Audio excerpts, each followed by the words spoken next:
Linda, you must have been excited today. The Prime Minister is freshly rehired with a new contract, another 28 years as Prime Minister, and his big idea for productivity was a talk fest. How inspiring. I think that's not fair, as you'd expect, Paul Murray. I know you and I are largely going to disagree on this, but he's already commissioned the Productivity Commission to do a review, so they've actually been working on that for a while. I do think it's good to have a roundtable to bring together unions, business, other leaders in Australia. I was lucky enough to go to the Jobs and Skills Summit. I know there were jokes. Did you get a show bag? What did you get backstage? Did you get a crayon from the butcher's paper? That was the 2020 Talk Fest. Major economic changes that came out of that. Did you get a badge? What did they give you? The Women's Employment Task Force, headed up by none other than the wonderful Sam Mostyn, has significantly and materially increased the amount of women in jobs in Australia, and that has improved our economic productivity. So, Paul, every now and again, it is a good idea to get Australians left, right, big business, small business, unions, other stakeholders together to have a chat and come to some good policy ideas that the government can work my guess is that on. Because I want to say this, governments are good, but they need to work with businesses and unions. Correct, in the triangle of dependence. So, I don't think it's a bad idea to have a roundtable. It's not the only thing the government's doing on productivity, but I think it's a good thing. Right. And we need to get more innovation, get more companies, do some... But James, hasn't the Treasurer already told us, I can't do that this term. I've got to be re-elected. We've got to be re-elected again by that point in time. Remember old nasty Nikki Savva saying that regardless of the election result, Albo had to get out of the way. Notice she hasn't got back to that because, of course, the plan was, eventually we're on our way to Chalmers or, Annika Wells or someone, a little wilder than old mate Albo. But here we go, another talk fest. This is an exact cut and copy of the first term, and they're basically going to do that with the exception of the voice and a referendum in the middle, and we're just going to get more of the same. And the people who will be understandably raging about cost of living in a year's time, many of whom are the ones who re-elected this mob who've been doing the damage. Yeah, but come on, Paul, he's got a mandate to have these roundtable conversations. They don't lead to much, though. You end up with a pile of paperwork that's hardly worth reading. It's the same as the last report that was done. And what happens in the long run? It's all ignored and people continue living in hardship. And that's the biggest problem that we've got here. We constantly hear about this conversation about productivity, and yet no one is calling out the fact that we're not going to meet these targets that have been set by this government. They haven't reached the target of bringing down power costs. They haven't reached the target of being able to house those homeless and those still seeking cheaper accommodation across the country.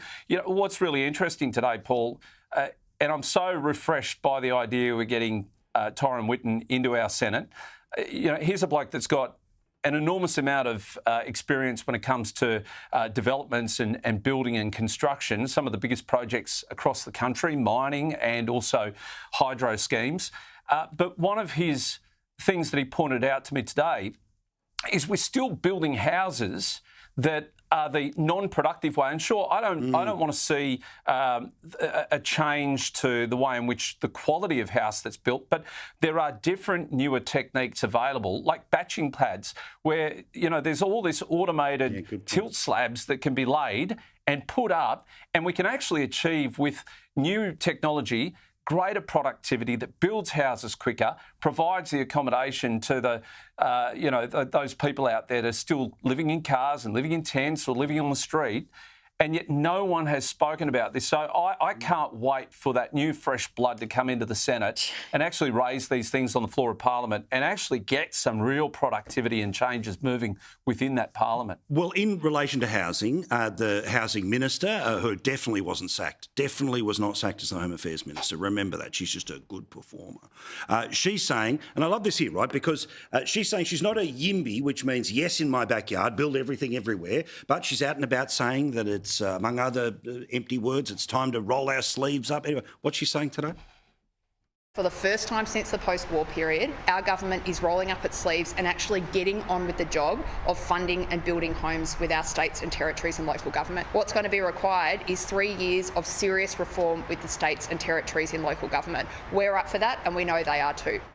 Linda, can I ask a quick question, then take it wherever you want?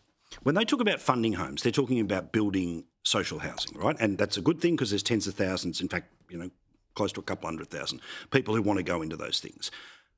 But they're not talking about funding low-cost units in suburbs for people to be able to move in and rent into, correct? Look, it's a great question. Of course, former Labor government put forward billions of dollars for social housing. They gave that to the states. The states are getting underway. But as part of the housing accord signed by all three levels of government, I signed it on behalf of local governments, there are housing targets, and there are also ways to bring together private capital like superannuation to invest in housing for the market or for people for rent or for a range of other purposes. Again, we need more housing. This is so critical for Australia's future. We've got states like here in New South Wales where the number of young people is precipitously declining. Like, it is so important that we provide enough housing to get it to a more affordable point. But you can't do that with government alone, Paul. And what is so disappointing is to hear things like James was just saying about the fact that actually, James, you're just ignoring all this work that's been done. There's been work to the building standards at the state level. There's been so much work to look at innovative technologies. No, I'm not saying that either, but there's been work to harmonise the building standard across the country done by former Minister Ed Husic. There's been work by all the state and territory governments, Labor and Liberal, to partner with but you the say Commonwealth work's government been on that. done, but it's not producing anything. Well, it is, mate. You've got so much talk going on. Being built right now that are micro-housing. When it comes to housing. Prefabricated housing. That is just absolutely untrue.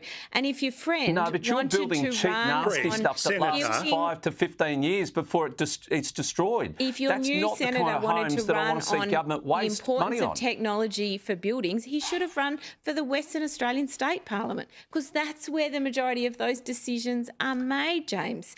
So it's just so disappointing to you're saying hear that the decisions not are made on a federal level. All the good work Labor government. Well, Albo's trying to make it a national issue. He's the one front and centre of this, course isn't he he, is. James? Yeah. And it needs to be front and centre of the national agenda, because clearly the states aren't doing the job that's required. So don't give me this BS and try and shut down good people trying to come up with solutions to try and build homes for those people homeless. The reality is you lied to the people of this country by saying you could build 1.2 million properties in 5 years. That's just utter BS. It's a lie. It's happening now, James. I don't know why you're saying it's a lie. These houses are being built all over the country is saying because of what Labor has done. You're going to fall at least 200,000 homes short of what you've projected. And that's a lie that hasn't just been told by Labor, it's been told by the Coalition during the election period, and you're being caught out for it, but you will never admit it. Instead, you just keep blowing this hot air up people's backsides. Well, with that beautiful image, and a lot of breaking news and a lot of stuff around, including a very long conversation about productivity, but I stand by it. Sometimes dry wheat bix, not as tasty, but important for the fibre.